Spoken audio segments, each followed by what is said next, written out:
வணக்கம். ஆகாஷ்வாணி புதுச்சேரி செய்திச் சுருக்கம் வாசிப்பவர் நாராயணசாமி.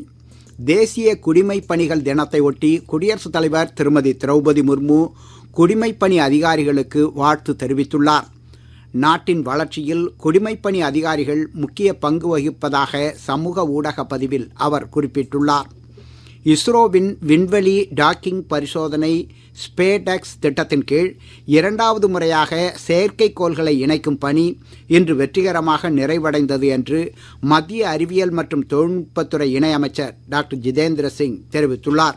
இந்தியாவில் கடந்த ஜனவரி மாத நிலவரப்படி மொபைல் போன் பயன்படுத்துபவர்களின் எண்ணிக்கை 1157 மில்லியனாக அதிகரித்துள்ளது.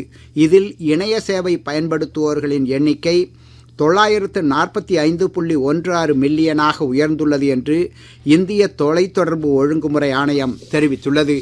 தொழிலாளர் வருங்கால வைப்பு நிதி அமைப்பான EPFOவில் கடந்த பிப்ரவரி மாதம் 16,10,000 உறுப்பினர்கள் புதிதாக சேர்ந்துள்ளனர்.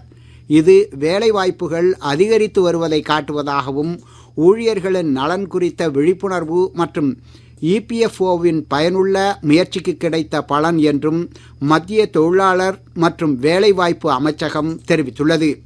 அக்னிபாத் திட்டத்தின் கீழ் இந்திய ராணுவத்தில் பொதுப்பணி, தொழில்நுட்ப பணி, எழுத்தர், பண்டக காப்பாளர் உள்ளிட்ட பிரிவுகளுக்கு விண்ணப்பிக்க ஏப்ரல் 25ஆம் தேதி வரை கால அவகாசம் நீட்டிக்கப்பட்டுள்ளது.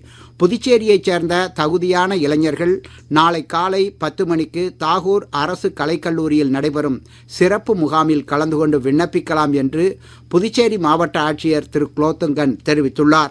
இத்துடன் இந்த செய்திச் சுருக்கம் நிறைவு பெறுகிறது.